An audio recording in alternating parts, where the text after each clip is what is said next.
Welcome to the All Hoops Podcast. I'm your host, Steve Inman, joined as always by my producer to the stars and co-host, Chris Brito. Yes, we are here in person, live together, talking a little NBA draft, talking a little free agency. The Knicks are making moves. It's going to be a great time. Before we get to all that, Chris, my friend, how are you?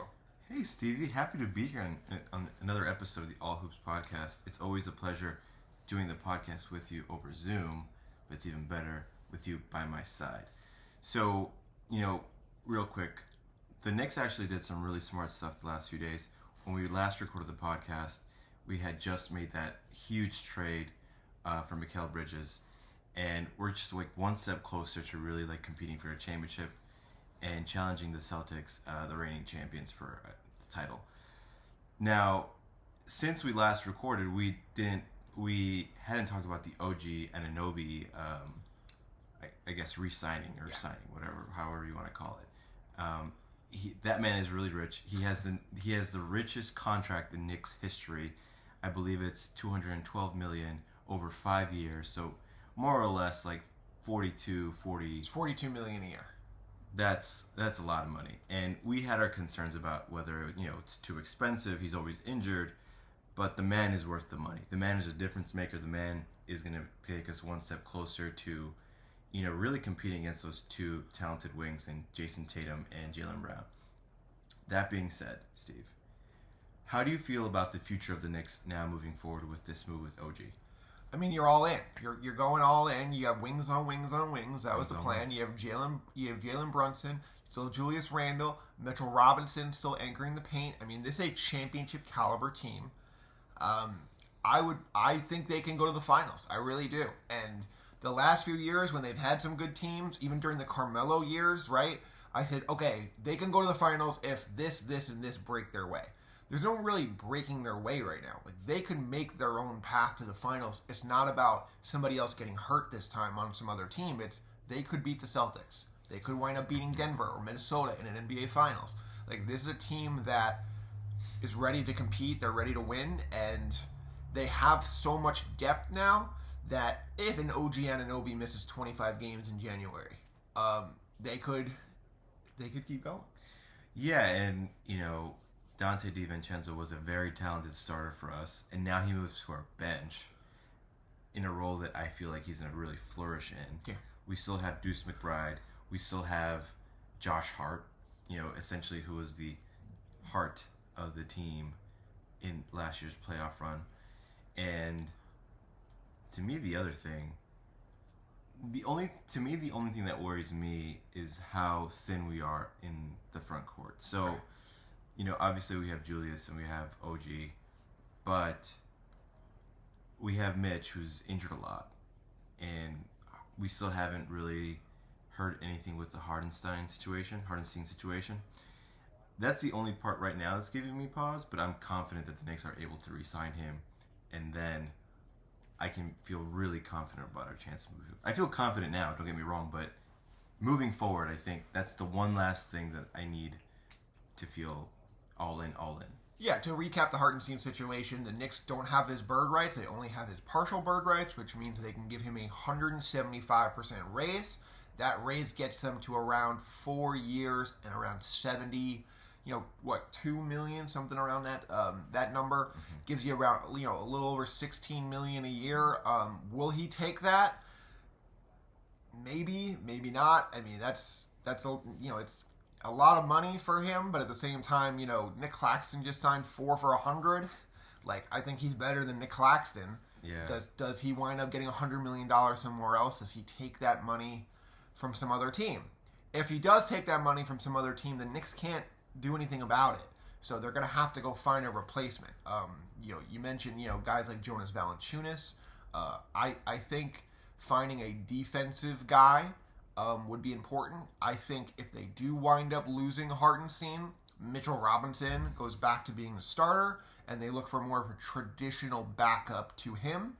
And then, if that guy is just not good enough to be in a rotation, if that guy shows that Mitchell Robinson is just not healthy enough to lead that part of the rotation, I think there's the buyout market. There's also more trades. I think they'll be okay in terms of the center position because there's just always available guys. It's just not going to be a strength of theirs if they lose Hartenstein. And you know what? And if we can't find anyone else, we can always get Taj Gibson back. So he's ready. He's waiting on the call. Yeah, so I'm really happy with this front office, and it's not just what they did with these free agents and the trade aspect. They did a really great job on draft night. So we were able to sign a few guys cheaply that the Knicks were targeting anyway. So guys like Tyler Kolek, we got your guy Kevin McCullough Jr. I brought him up on the last show. I thought if you can get him with a 24th to 25th pick, they did a pretty good job. They got him in the 50s. They got him at 56. Mm-hmm. I thought they did a great job there. He's a guy who he's probably as close to NBA ready as any prospect in this draft. A 4-year college starter, right? He's a guy who can defend, he can shoot, he can pass, he can do a little bit of everything. He can attack the basket. I thought, he in the mock drafts, he looked like he was going to go in the teens, late teens, and then all of a sudden the NCAA tournament comes along and he is hurt. And so he cannot establish himself. He gets hurt. He falls in the draft. And for whatever reason, NBA teams just hate older prospects. They hate them. They don't like them. Yeah. They discriminate against them. And for the first time, the Knicks seem to have capitalized on that situation because McCullough is one of those rare rookies that probably does the things that Thibodeau likes. And so I don't think he'll be in the rotation to start the year, but should there be an injury, should something like that happen, I think he's probably going to be the first guy off the bench to enter into that rotation. And then the best part is that we got these two guys in the second round. Yeah. And and then we got the Frenchman with the 26th pick. Yes. Unclear if he's going to come over this year. I think it sounds like he wants to, and the Knicks are kind of like, well, why don't you stay over for a year? They don't have to start that paying him, and then they could hopefully clear some space to get him a spot next year. And it's perfect like a stash player because he's young enough for him to continue developing where he needs to develop in France. And now we can sort of like build this roster moving forward and set ourselves up for the future in case we need to trade or do more things. Absolutely. Anyway, it was a masterclass job with the Knicks. There was nobody that I felt like, unless it was, the Ware kid that I mentioned in the last episode, I don't think any of these guys were going to be part of the rotation anyway. Yeah, I mean, there were not a lot of big man prospects in this draft. Obviously, we talked about this draft just not being that good, but it really lacked in front court guys.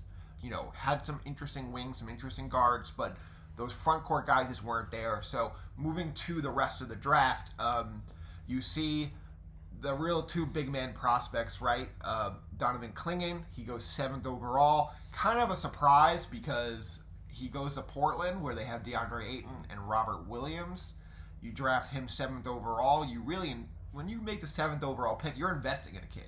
And so what does that mean for Ayton? Does that mean they're going to trade Ayton? Or are they going to be satisfied with Clingan being a backup? What does that mean for Robert Williams? Robert Williams was a key piece in that trade for Drew Holiday just a year ago. So unless they're just like Robert Williams never healthy, we're never going to get a return on that investment.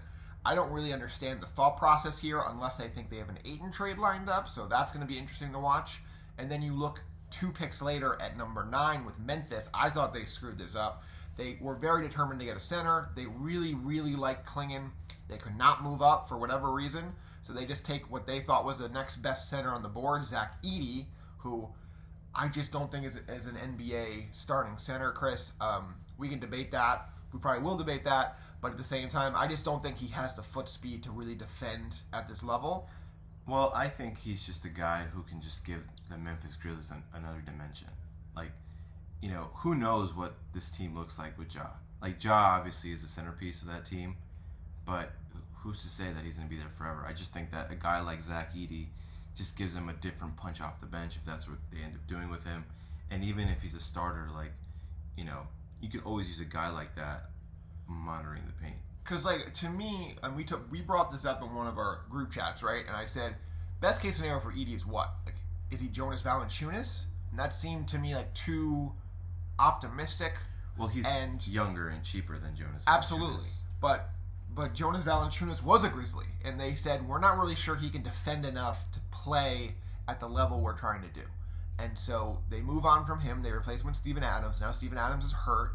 He's getting older. And now they bring in Zach Edey, who in my opinion is just not going to be able to stay in front of guys and keep the paint clear. Well, you still have, Jaren Jackson. Jaren Jackson. So, I mean, I'm a fan of the pick. I think he was, he scored at will during the national championship, during the championship, like the run. He's a great offensive player. He's a great offensive player, and so that's why I think he's like fantastic on that team. I'm confident he's gonna be a good pro. Unclear if he's gonna be a starter. Right. That's all. And when you draft a guy 9th overall, you're Memphis, who's trying. I know they had a bad year, but they're trying to compete for a championship. They think they have a championship team. When you bring in John Morant back, you have Desmond Bane, Jaren Jackson, Defensive Player of the Year, and all your draft picks still, and some cap room to say we can go add that fourth guy. I kind of thought this was their last real top 10 pick. Yeah. To be able to say we're adding to that core through the draft, and I just don't think they got it right. I really don't. Yeah. Well, I guess time will tell with that one. Last thing there, real quick. Sure. I love Cody Williams. He went 10 overall to Utah. I think they got a steal. That was a good. Literally, Memphis really could have used a wing like Cody Williams, in my opinion. And I think they've done such a great job at player development that if Cody Williams becomes that two-way wing, I think he could be.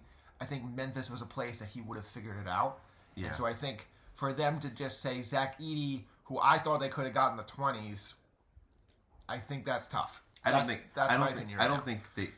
Zach would have fallen that low, but I agree with the Cody Williams assessment that you made, mostly because he doesn't need to score 20, 15 points. He can just be there and be a two-way wing and develop next to those two other guys like Bane.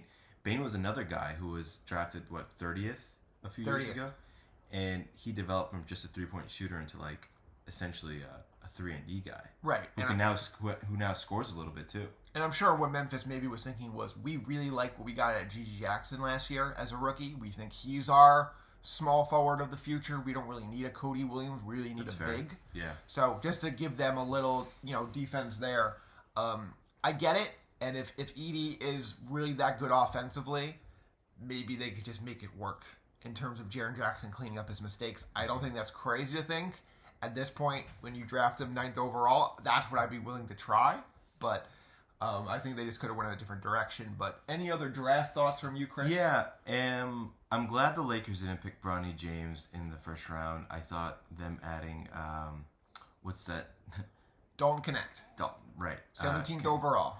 I thought he was a great addition. It looks like JJ Redick is already thinking about plays for him, and just overall it's a nice feel-good story to have Bronny James be part of the Lakers.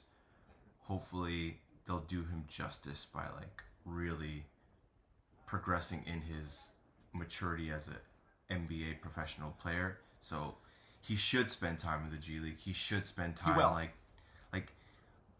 to me it makes zero sense to have him part of the opening day roster for the Lakers if they are a serious organization. Well, they're not a serious organization. We know that already. Well, that's just the caveat that I'm giving. I think Bronny James could be something in this league. It's just a matter of them being patient and letting him develop. If I were in their situation, he does start with the team. I think I put him out there a couple minutes, right? And then I say, okay, you got that big league experience. You got that whole nonsense of father-son thing. That's you got true. that out of the way. Now we're going to send you down for about a month. You're going to play 35 minutes a game in the G League. Mm-hmm. We're going to here are the 3 things we're going to have you work on. You're going to check off those boxes. You'll come back up and be a valuable member of our team by January, February. So to me, that just sets up the Lakers to fail for many reasons. You don't want JJ Redick, who's just a new coach, have to be forced to play his hand to play your best player's kid. How? But you already drafted him. Wouldn't you rather get it out of the way than have the media going to you every day going, when is Bronny going to play? When is he going to play? Wouldn't you rather just knock that storyline out of the way? No, because it'll get worse. Like, okay, say you play him, right? Say you play him whenever the season starts in October. Then when you take him out, people will create stories about whether, like, you know, JJ Redick has the stones to, like, run this, or is he being run by LeBron? I mean, we all know it's being run by LeBron. I just think it doesn't create a good atmosphere of, like, accountability if you have like, in no other scenario would Bronny James Jr. play or, like, in an opening day roster for any other team. Why would it be different for the Lakers?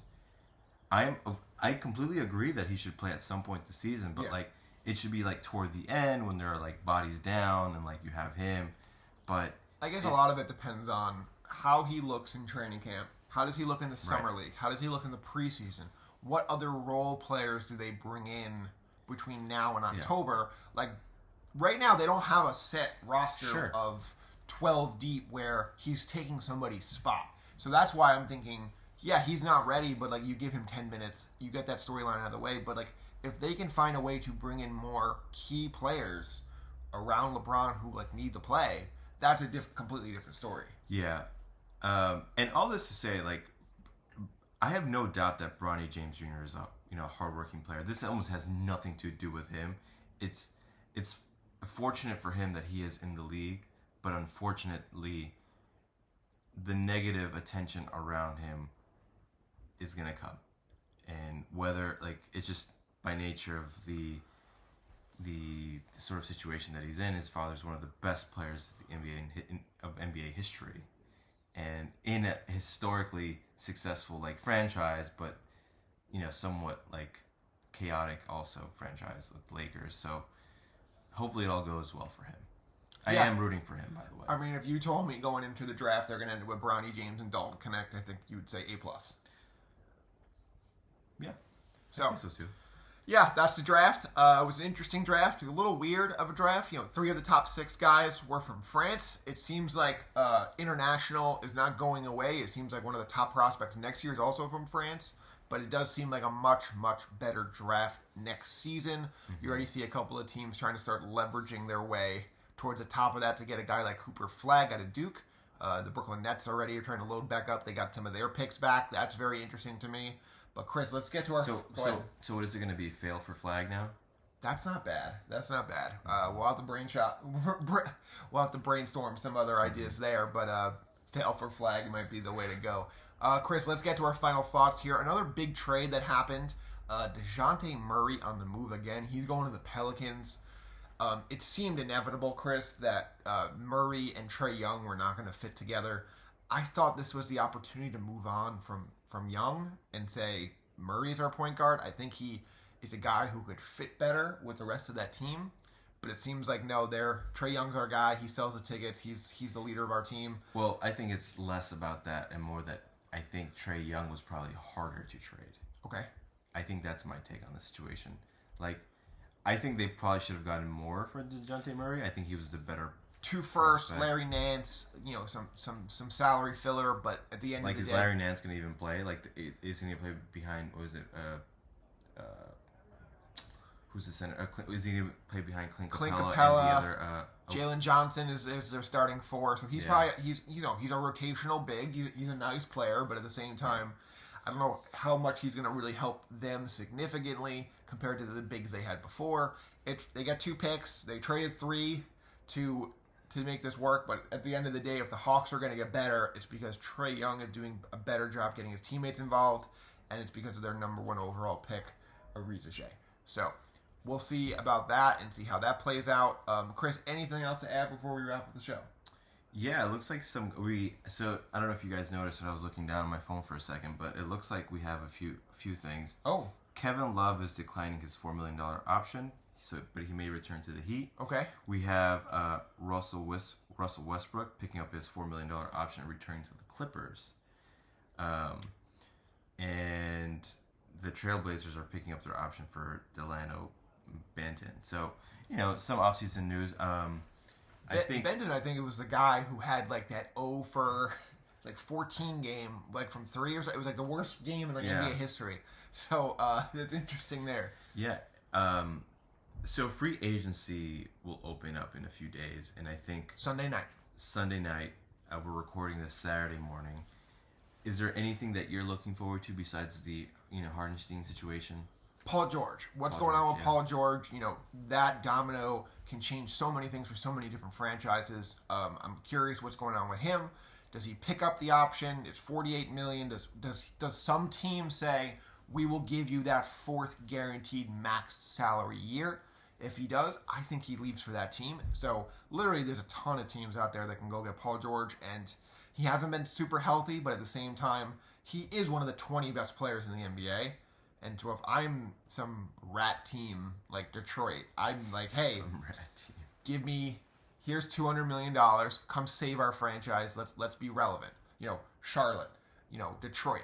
And I don't know if he would take one of those versus 3 years to stay with the Clippers, 3 years in Philly. But we'll see, because that's going to be fascinating. And the other one is Brandon Ingram. It seems like for whatever reason they're open to trading him, and I would be much more apt to say, how does Murray, Zion, and Ingram fit? But Ingram has just not been that A-level player when playing with other top players. And so I think they're ready to move on. He's a scoring wing in this league, as if that's not the most highly commoditized thing in the league right now. So Sacramento is involved. Atlanta could be a team there. I heard Cleveland likes him too, but they don't really know how to make that work without breaking up their core. And then Philly. If Paul George can go to Philly, do they, plan B, Brandon Ingram, a team of Maxey, Ingram, and Embiid. I'm assuming Tobias Harris would probably be like... Tobias Harris is a free agent. He's gone. Oh, so wow. His $40 million a year is over. They have the money. They're trying to spend it. And, if you tell me he's a better Tobias Harris, I think, yes, like that works. I don't know if that puts him in that championship tier, but it definitely makes him better. And I'm curious to see, is he, for whatever reason, it seems like they're very open to trading him. I would be more like, I need multiple first-round picks and an interesting rotation player to do it. Yeah. And I'm not even sure if that's enough. So I like Brandon Ingram. I'm curious to see. I agree with both the guys you mentioned. Some of the lesser but key pieces like Caldwell Pope. Where is he going to land? Yeah. Klay Thompson. Klay Thompson. Is Klay Thompson really going to go to Orlando? I don't know. I hope he does. I think it would be You so hope fun. he does? Yeah, it would be fun. Okay. Give him 2 years, $60 million, and let him go splash threes in Orlando. I mean, I think that would be a lot of fun. And then if Golden State loses Klay Thompson, how do they pivot? Do they go out and they try to get involved in Paul George? Do they try to go out and get a KCP? Or do they say, we're spending so much money, we're going to take a step back here? So yeah, I actually think the Clippers are going to keep Paul George. Okay. I think Paul George loves... he loves LA. He's from there. He loves LA, and he loves their owner. Yeah, Steve Ballmer. So I don't see him going anywhere. There's just something there. It seems like there's something. There's something it's off there. It's agent. It's his agent. But it's not the agent. It's like, why did they give Kawhi Leonard, who's been more injured than Paul George, a full max, no questions asked, and then they're saying, we're not sure about that for you, Paul George. Like, Paul George would have signed the full max months ago. I think Paul George is staying in LA. Okay. I just don't see it. But who knows? It's going to be a really fascinating week in the NBA. That's going to do it for us. Thank you for watching on YouTube or listening on Apple or Spotify. We'll be back next week to talk more NBA offseason action. Bye, guys.